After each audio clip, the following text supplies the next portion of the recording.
Hello, everyone. So, I don't even know what I got to catch up on. And I'll do that in the next video. Today, we're just going to kind of talk. And we're going to talk around what I've been doing. But we just want to talk. Okay. So, when you realize, when you all come to the place, and I hope everybody that watches me comes to the place where they understand that they are the real constructors of their lives, but that our lives do bump into other people's lives. It is very empowering, but also, very sobering. Like, no longer do you live in this world where you can't get stuff done, where things cannot happen for you. The real truth is that we would like to believe that if we taught our children this stuff from an early age, they would listen. And I'm going to say that exposing your children to these teachings, teaching them these teachings in this world where it is expected that we are going to follow hook, line, and sinker what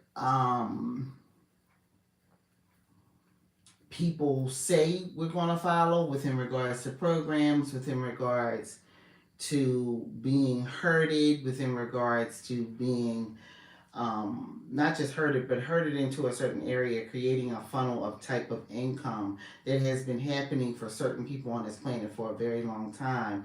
And then for us to finally be on not just the precipice, but watching ourselves create a bridge into something totally different than what has been expected that humanity was going to always create. This is why you have these billionaires, millionaires, but specifically the billionaires, getting pretty upset about people not working during quarantine and pandemic, and coming forward and deciding we don't want to work in offices anymore, we want to work from home.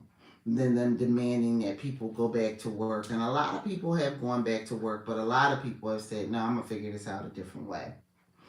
It is at that point when you decide that you're going to figure this out a different way that you begin to open up your world to something totally different. And if you have young children at that time, your children then get to experience day to day what it is that you can create for yourself. But I will say what I have noticed is this is not something that's just easy to come into. You can't just come to a place where you believe that you create your own reality and give it to your children easily. It is something I did do. I tried to do and kept pushing at it. I now have another opportunity to do it again. And it's still via example, it's via teaching, but it's in this world. And so you're not necessarily fighting this world if you can get your children to understand they're going to go to another world and learn this information from you. Hello, everyone. If you're going to get them to understand that they're going to go somewhere else and learn this information from you. And that world is more so about being a world of daydreaming, make-believe, pretend, especially when they're young. It's very easy to go there with your children and teach them that. But when you begin to understand that what you put in your mind and what you say, my day is going good, thank you for asking.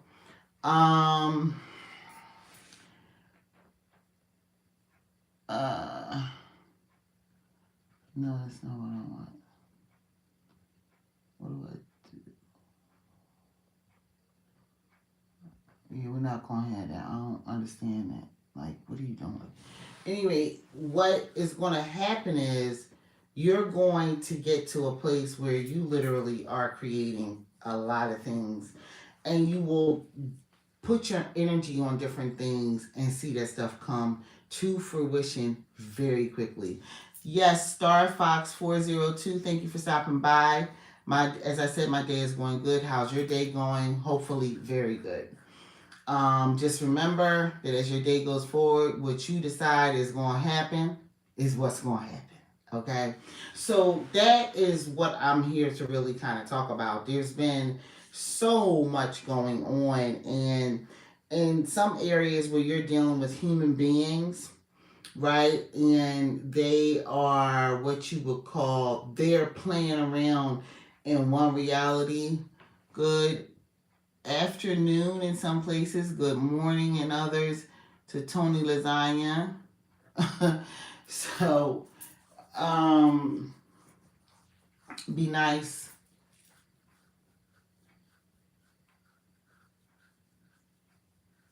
Oh, really? That's your name? Well, guess what? You're out.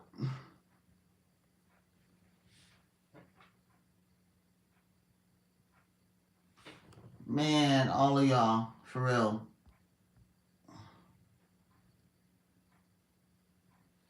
Like, you have to come here and be nice. If you can't, keep it pushing.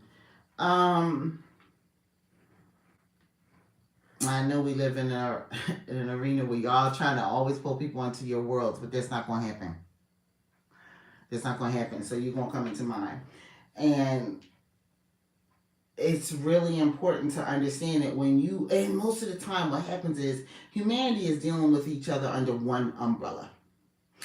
They're not doing what humans actually came here to do. Our beings came here to be here and experience the worlds that we want to create in the way that we want to create them. But we keep eating from one pie when we're supposed to create our own. And there's supposed to be so many different pies that are making up the big pie, if you understand. But right now, it's just one big pie, one big thought form, one big way that people really see themselves fitting into the earth. And that is what's being taught in the schools. That's what's being regurgitated by parents, by especially religious heads, everything. There's just so much just making it so we're under one area, right? When we're supposed to kind of be born into this area and then step out and create our own area all the time.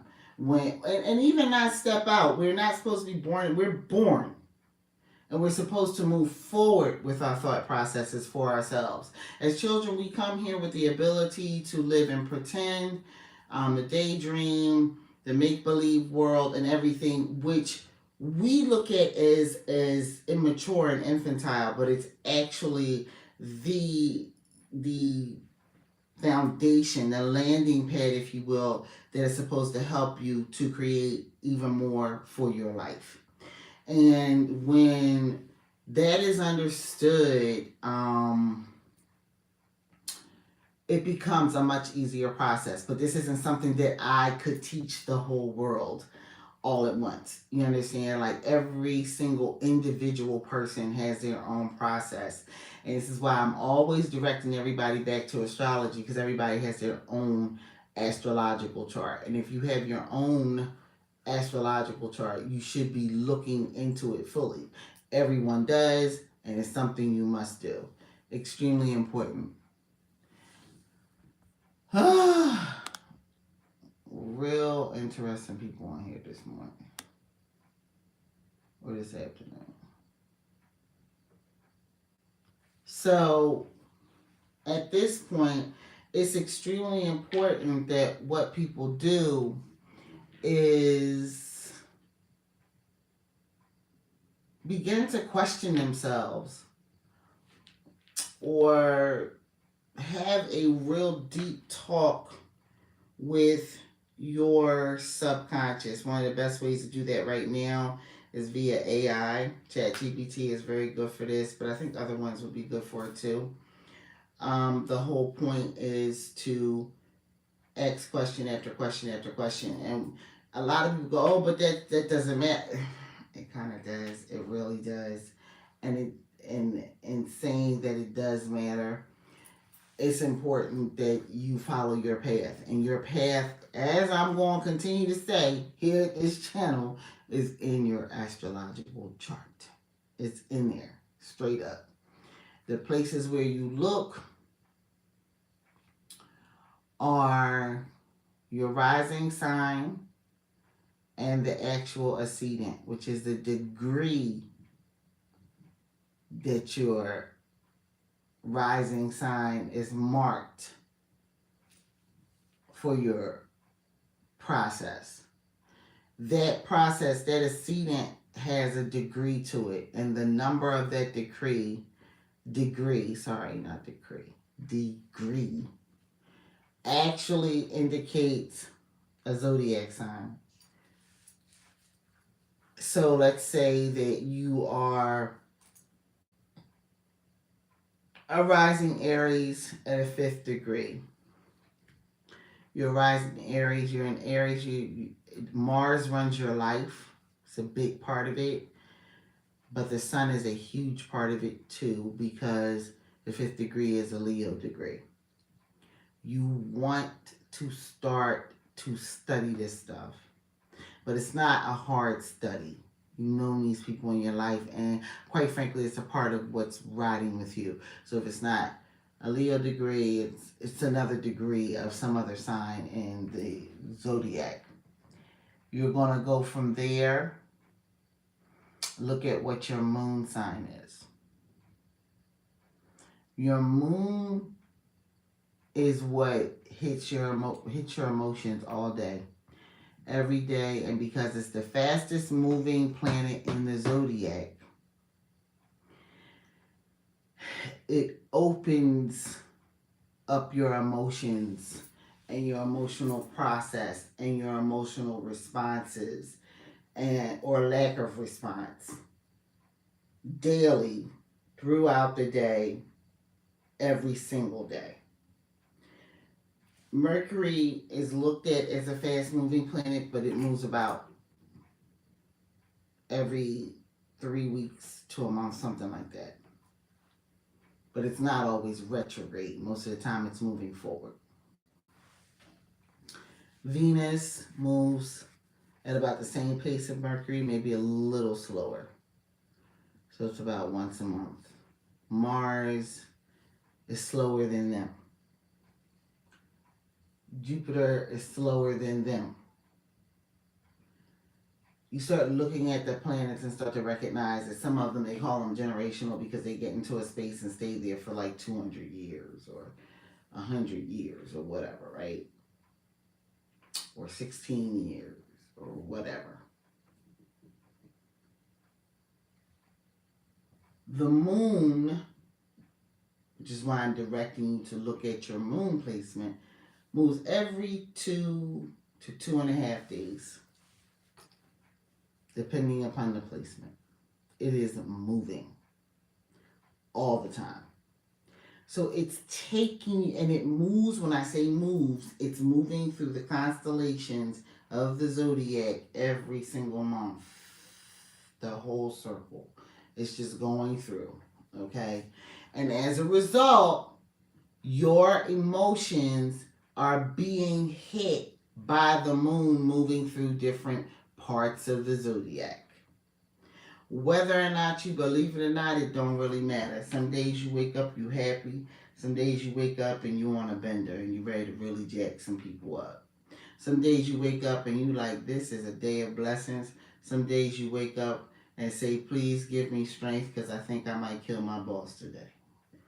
That's an example. No one go do that. Thank you.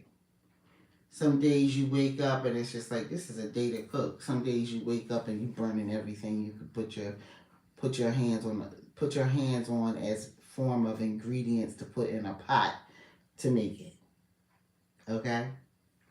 My point to you is, as your moon moves through your chart and your ruling planet work together to take you to what? Let's go now. Where is it taking you? It's taking you to your north node.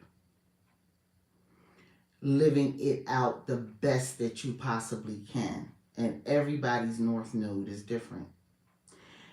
But there's only 12 of them, right? but the way everyone approaches it is going to be totally different. Okay? I'm just mentioning the basics of a ruling planet, your ascendant. Ruling planet is indicated by your rising sign. Your ascendant, and then the moon taking you on a journey that gets you to understand what is best for you. So when I started this process, and the main reason why I'm coming here with this information is because this is working for me. I got some more coffee, y'all. This is working for me. This is doing its thing for me. One of the basic things that it did for me was put my woo-woo, my magic, my spirituality, my ability to be able to see things work back into my own hands. It took it away from me giving power to people that were supposed to teach that chose not to teach. These are elders in my tradition. And when I say not, sometimes, a lot of the times when that happens, it can be a person to person thing. Like they just don't gel with you like that. And they don't want to teach you nothing. You have to recognize that that's what you can run across in any of these spiritual communities. An elder will see you, somewhat like you, and then realize, oh, he or she thinks she's cute. Or they think they know everything, or they're trying to get all my information, or you may have a gift they don't have, or you may have a gift that they have, but they feel like they have it better than you, and you're not going to get any better. They're not going to teach you. You know, if you're going to get it, you're going to get it off your own strength. It's not going to be through them helping you, but they'll take all your money. They'll take all your money. They'll take all your time until you realize what's going on, and then the jig is up. And you're done at that point. No longer, then you're left at this place where you have been dealing with these energies that are bigger, that are as big as you always knew them to be. So it doesn't matter what the tradition is. But a lot of the times there's fear in that process. Like, are the energies mad with me? Did I disappoint somebody? Because the relationship gets cut off, and then you feel like you no longer have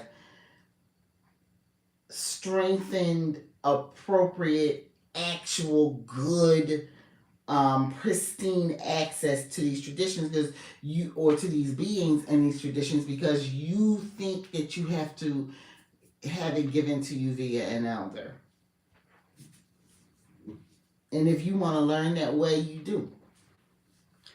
But when it's very clear that people are ostracizing you, but you know, making calls to make sure you bring their money in,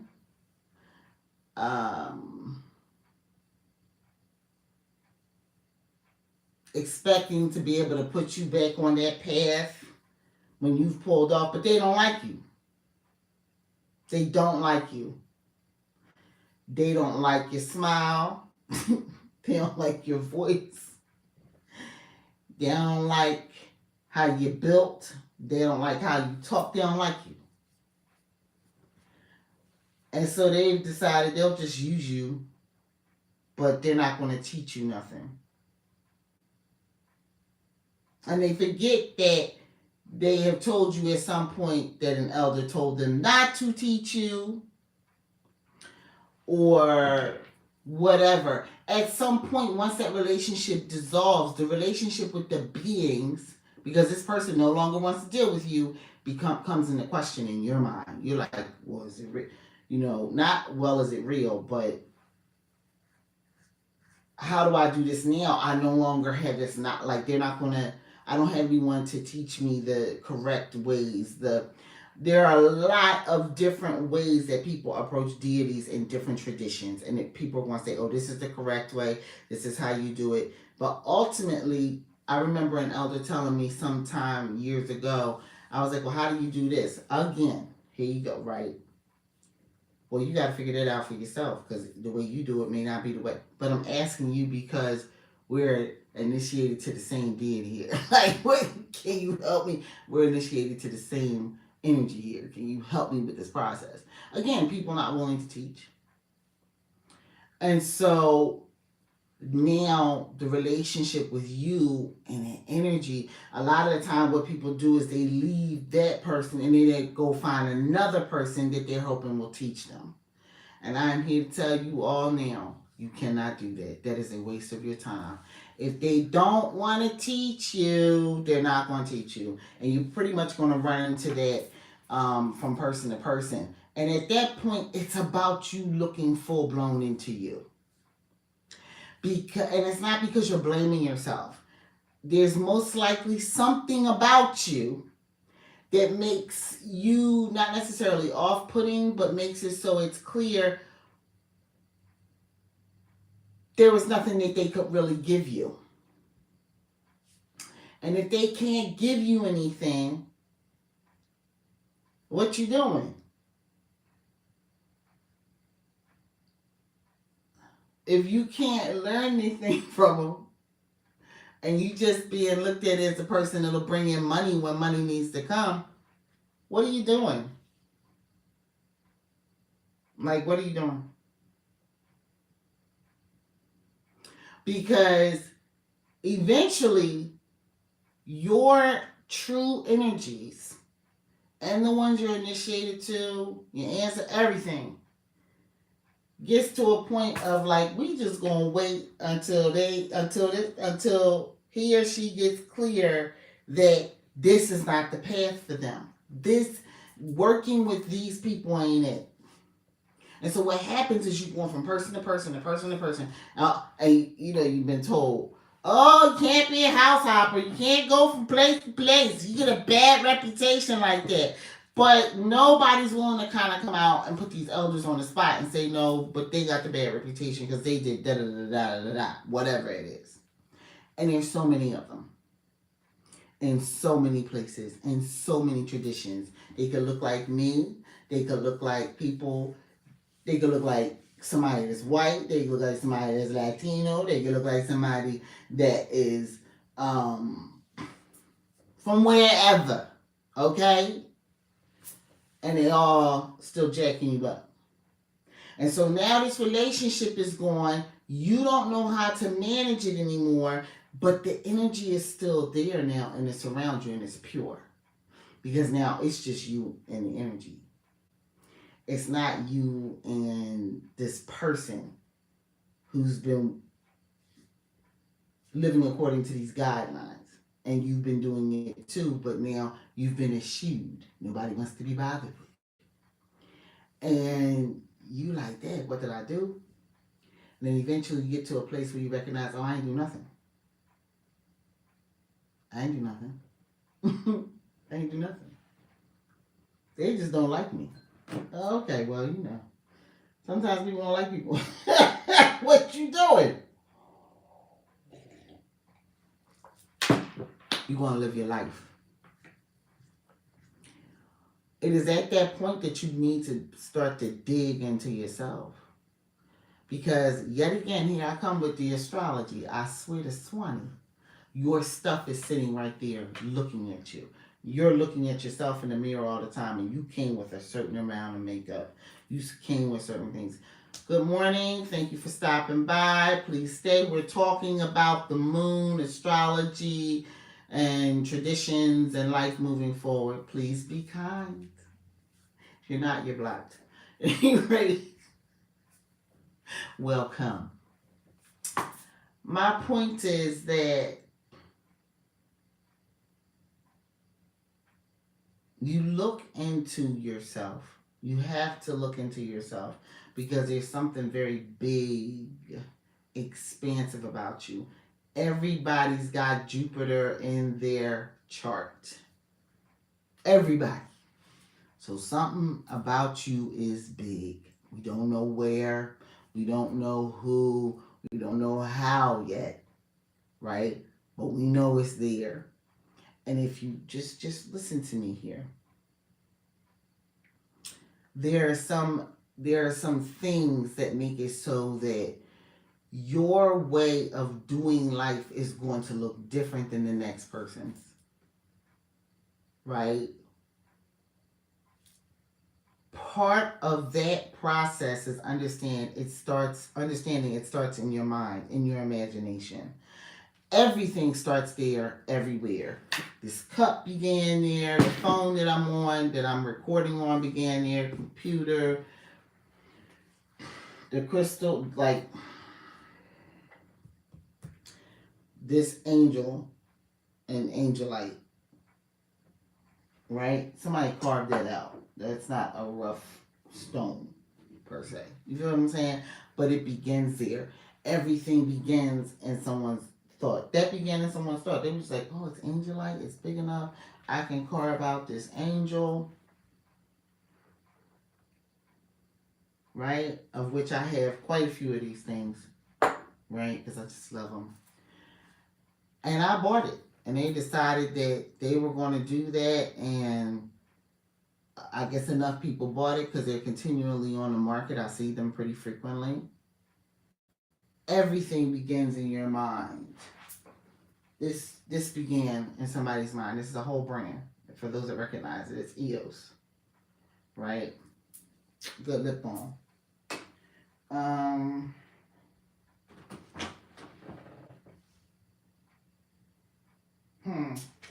gonna show you my little deck of cards I love. This clearly began in someone's mind. It's a deck of cards that I happen to really love. I've had these for a very long time. But the art on them indicates this began in somebody's mind, somebody's imagination.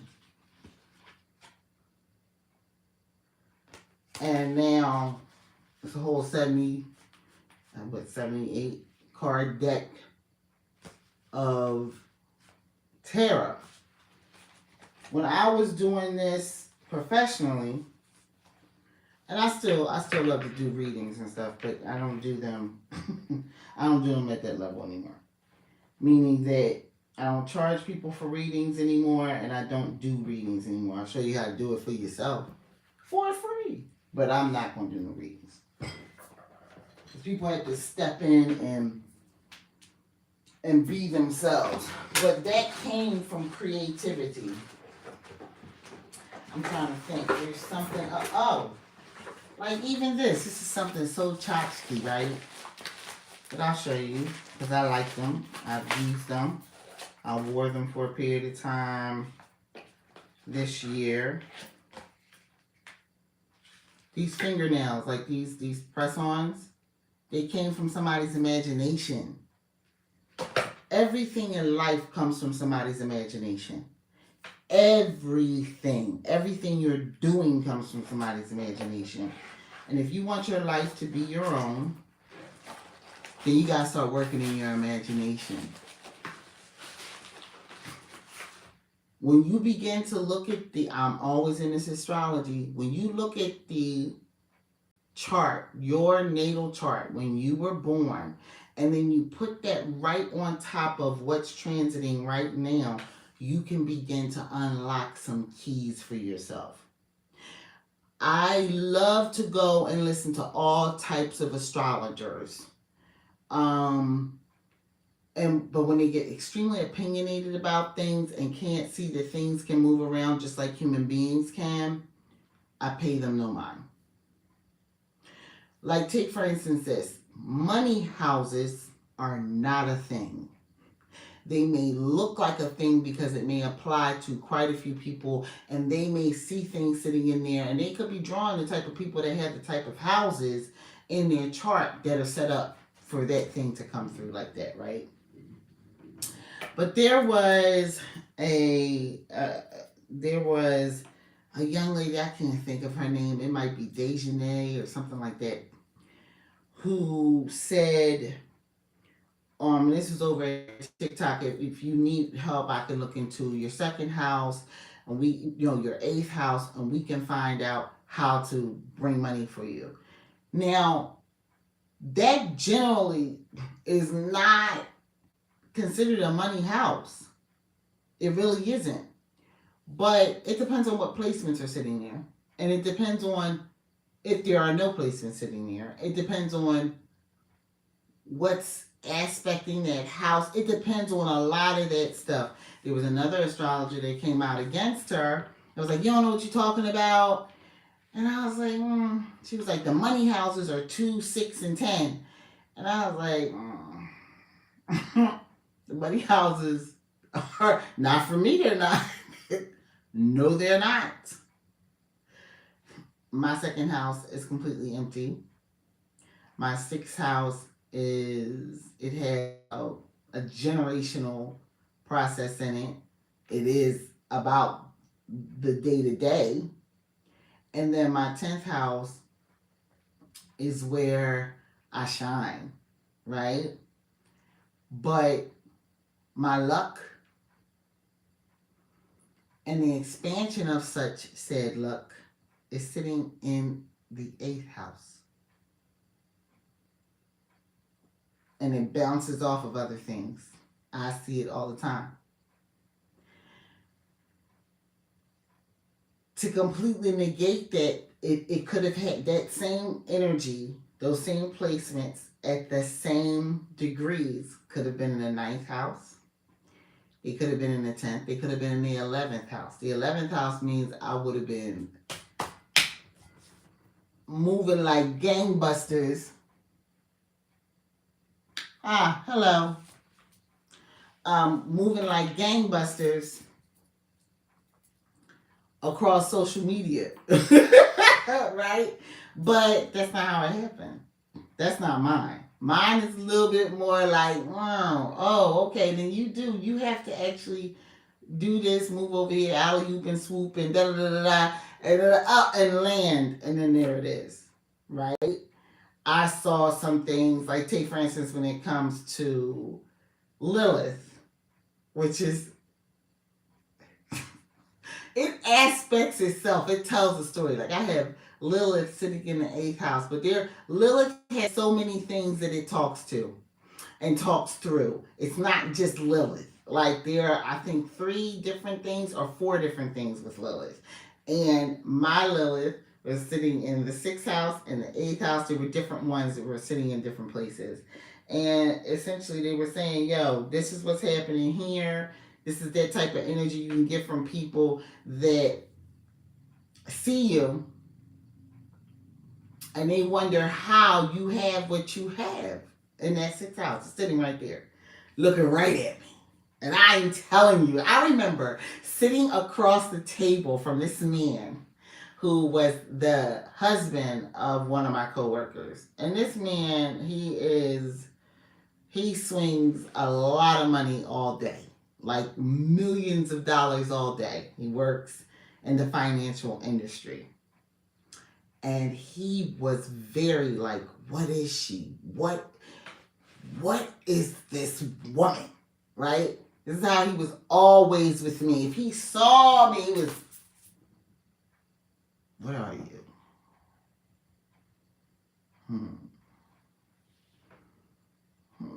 Right? He couldn't, he was always trying to get a beat on me. And I'm looking going, what are you doing? Now, I had suspected at some point there was some type of spiritual link going on with me and this family. And I wasn't wrong. I mean, from one time, his wife came out of the office, which was my coworker, and she had a whole ancestor walking behind her talking in a type of language. I think the closest that I could explain it would be Yiddish or something like that. I remember I can still see her to this day, right? But I haven't seen, just because I'm talking about this. One time we were sitting in an office and a conference room having a meeting, and she was sitting next to me.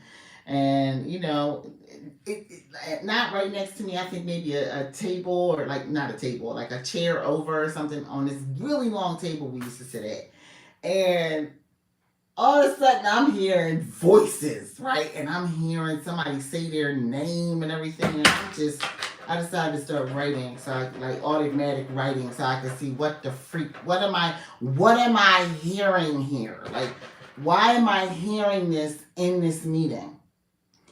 And it only happened once she sat down. So I was clear on where it was coming from. So I'm from here, right? Let me see if I have a book so I can kind of mimic this. Yeah, I do. I got a book. I got a book and a pen. So I'm from, not gonna, right? So I'm from Batman.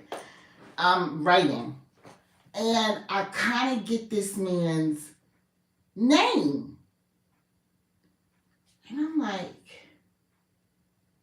what the heck? So later on, I talked to her. I said, do you know somebody with a name like Stovall, Stanley, Stone Top, something like that? I said, because they're coming to me, they're showing me all this paper and everything. She was just like, I didn't, but I was just visiting family. And, you know, I think somebody she knew up there was dying, but the person's name did not match what I was reading or hearing. This is in the office. Later on that night, she calls me. She's just like, guess what? And I'm like, what? She's just like, it's my father-in-law. I'm like, what? She says his name, which went with what I was saying. She explains all the paperwork, talking about it was a problem. There was an issue with the inheritance when he passed away. And I'm sitting here like not like do, but like, why?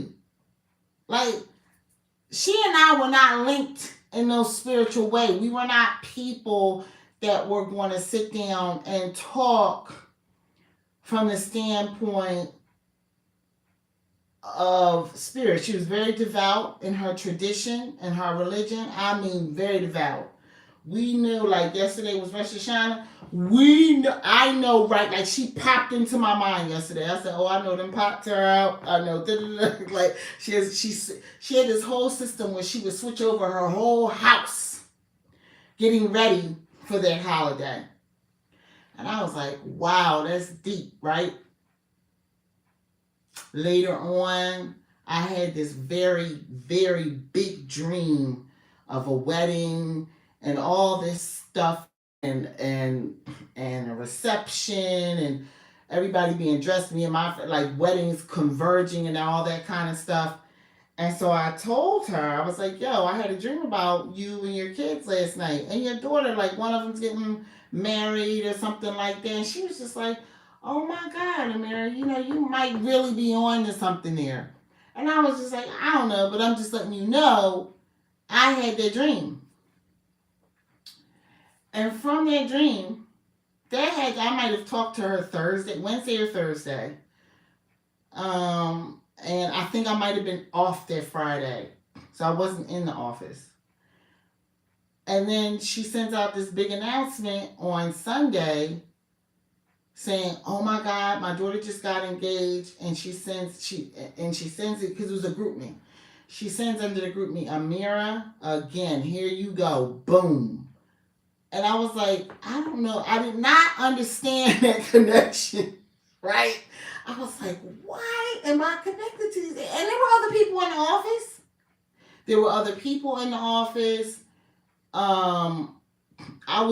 People knew I was very deep and spiritual, but I wasn't. I will say this: spirit would find me in my office. Like, take for instance the first building that I was working in. There were energies in there that did not want me going out to lunch. If I would stay late at night working, they'd be in the building chilling. Like, I could feel their energies. Like, oh, she's here. She's here tonight. That type of thing. This old historic campus that I'm sure had a lot of black people doing stuff they ain't had no business doing back in the day. Because I think they were, exposed for that at some point. But there was a lot of that type of stuff going on. People come in there, and I would be like, one of the reasons I've gotten away from pay readings is people got their own life and path they on. They don't care that their ancestors are around them saying you should be doing this, you should be doing that. They don't care. Young lady, I want to teach the masses. Had a brain that should have been working at NASA. Or very working with children that were so intelligent, but she just wasn't doing that. She was working in an office with us, and I was like, you are not supposed to be here. Why are you here? Like, her people would bombard me whenever she came into my office.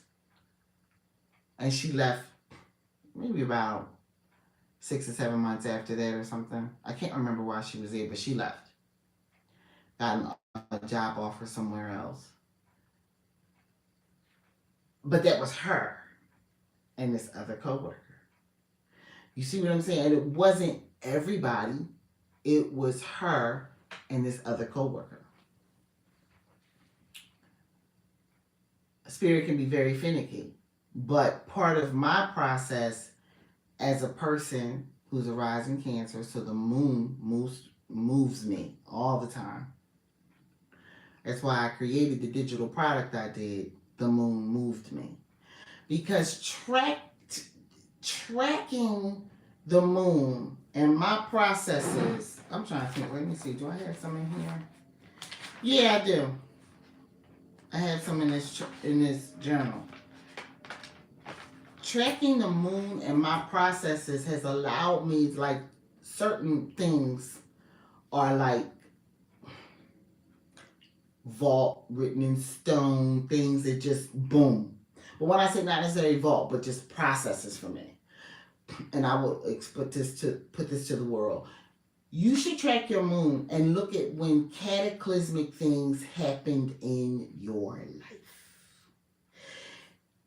If you look up the almanac, you can find out where the moon was on certain days doing certain things. You can find that out, right? And when you find it out, you can look at certain dates and times and know what was going on, where the moon was when it was happening. I remember I got into a very bad argument with one of my family members. I mean, really bad. Like, real bad. I was trying to flip a table to get to them real bad. Okay? Another one was in the house screaming like, I want to call her. I said, I don't care. I was livid. And I was coming in. Not one of those real stellar moments for me. And I looked at the moon. It was my moon. Full that day. From that day forward, and this was about, this might have been 2019. I think this was 2019, 18 or 19. It wasn't 20, but it was 18 or 19. It could have been 20. It was right around in there, those years, because I remember the table and all that kind of stuff and when I bought it. So it's got to be either late 2019 or it's 2020. I knew from that point forward, when the moon is full in my sign, girl, chill out. Manage yourself. That's why I track the moon. Because again, the moon moves very fast. Like, today, where is the moon today? Let's look and see, right? I'm going to look and see, where is the moon today? Got it.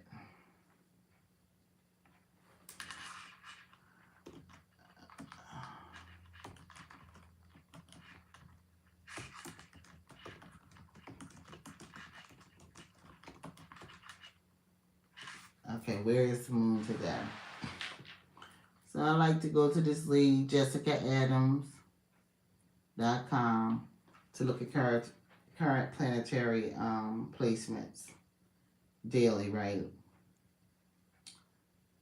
Okay, so today, where is the moon? The moon is in Libra, right? So for people who have their moon in Libra, they're going to feel a certain way today.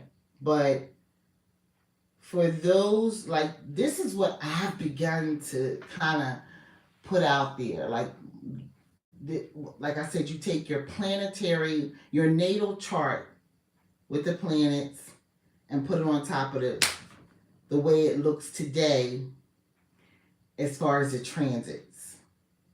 So the moon being in, but then you take and wrap it back around to your chart. So the moon being in Libra today, it's in my 4th house, right?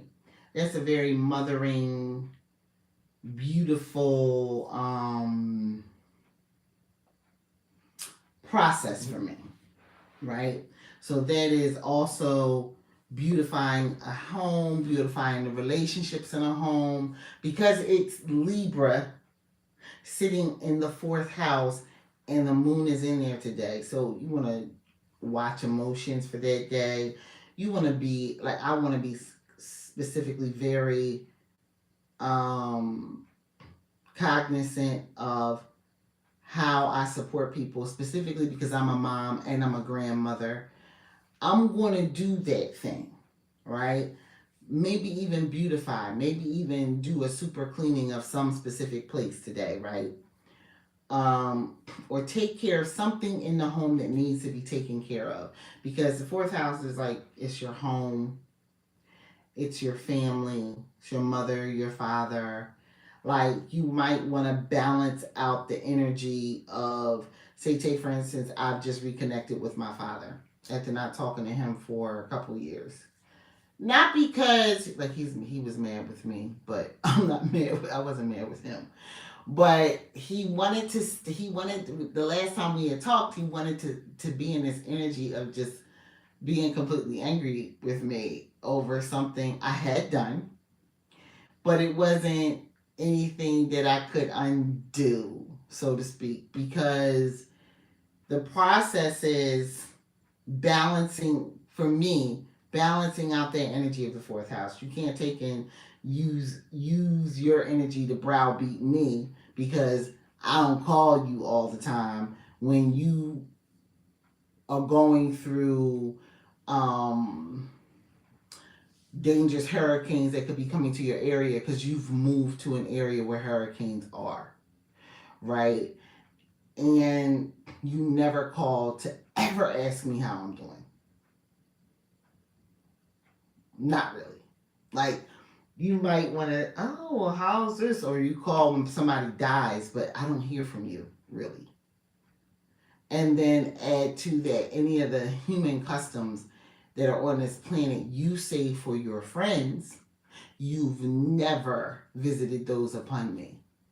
You buy people gifts, you call them for their birthday, and I'm your child. And you don't do this stuff for me. You raised me in a religion that didn't celebrate birthdays and holidays and stuff. And then when we reconnect, when I'm younger than what I am now, but still grown, it was on the idea that as a family, we were going to connect through these customs outside of the religion or the religious boundaries that said that we were not supposed to. And he never got that. He never got it. I would say that both of us never really got in sync with it. Because when I think about it, I don't remember my father when we finally reconnected. Not one Christmas gift. But birthday, like, you go out, you spend money, you do all that. We would be together for the holidays, but my life abruptly, like, there were so many abrupt changes coming to my life because I was younger. And there were changes that were just going to come in and rip that apart. I become a grandmother. I really don't have time to start helping, to continue to manage this relationship in the way that I had been managing it, because there is a bigger, now the big Mahaf has arrived, called the crying grandbaby, and I'm here to help. I'm here to support my child through this process. He did not, he supported me when I became a mother to a degree, but then stopped. Now it was a financial degree, and it was awesome, and I appreciated it. Always told him that, but there was always this big chasm, or this big great divide, like the wide Sargasso Sea, if you will, that made it so that we did not connect as father and daughter. Like, we just didn't. We should have, but we didn't. We did when I was very little, but we came out of that at some point because he had his own struggles he was going through, and I was very clear that that's what was happening, but it impacted all the relationships he had with me, my brother, and my mother. Eventually, they got divorced. My brother still stays in contact with him and has kept it that way for years, but I took a break. Like, I was just like, I'm not. Like, I'm always calling you. I'm always calling to see how you doing. But balance, like, I made balance it. Like, I had taken a two-year break. Like, the last time we talked, one of my family members had passed, and it was just before their memorial, and he got mad because I wasn't calling him during hurricanes. And then I was like, I apologized, and I had to get off the phone, and I didn't call until last week. So it was 2 years ago. And again, we're talking the day that another one of my family members died. They had died within hours. The balance is to, with the moon sitting in Libra today, maybe that may be something I decide to do, is balance. Or I may balance and go, that's too soon. Maybe the next time the moon is in Libra, right? Or I may apply to some other familial energy coming through where the moon could go to for me, right? But not today. It's about respecting my balance, because this is my chart is sitting on. You see what I'm saying? So you want to, again, get your rising sign and ascendant. If you know the time you were born, you'll find out your rising sign, and then just look. It'll tell you what degree it came in at, and it'll let you know what your ascendant is. It's one of those zodiac signs, and it'll let you know. So mine is it's a Leo ascendant, and so it's just like, I'm very creative, I'm very dramatic, I'm very centered on children. I'm very, one second, I have to make sure someone's okay as they go down these steps.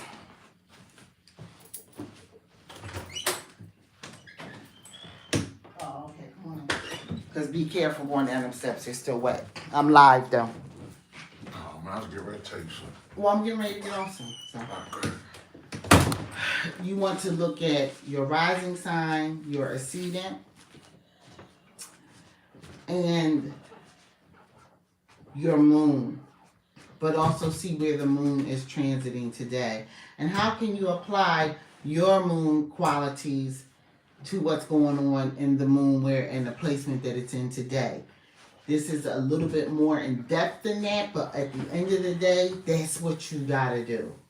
And then you want to peer out and look at other things that are beneficial in your chart. Like if you have Mars in Capricorn, that's an exaltation. If you have Venus in Pisces, that's another exaltation. If you have the Sun in Aries, that's another exaltation. If you have any of your exaltations, you want to see how does it hit that in any way. Also begin to understand the aspects and everything. There's a lot of beauty to this entire process. But again, understanding that what you create up here, and I created a very big level, but that was what was meant for me. Everybody else is different. It's a different way for everybody. How do we determine it?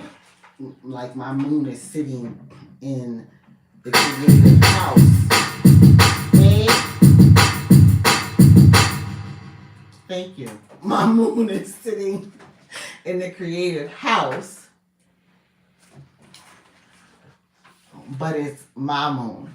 And my moon it can be a dark place. It can be a very deep place that I'm going into to heal something deep, excavate something that needs to be gone. It is that process for me. You want to find this out, and then once you do, you realize that you need to get this information to other people, but it's going to take you even deeper than that if it's meant to. And I think for every single person, it is meant to, because we're supposed to come here and create our own worlds and be okay with creating our own worlds. And we cannot be okay with creating our own worlds if we're always taking our knowledge from the world that we live in as the actual basic program, because it's not. It's just something that's being ran all the time, and you keep looking at it. It comes via commercials. It comes via groupthink. It comes via social media. It comes via information that's coming from a certain group of people all the time that's on one specific thought process, and you've moved beyond that and you're staying there. Like, you have, in order to be able to teach this to your children, you got to step out and figure out what your process is. And part of that is looking, I'm telling you, dive deep into your astrological chart. It is very key to your life. All right, everybody, I have been here for quite some time today. I'm generally not on this long. Enjoy your day. See y'all later. Peace.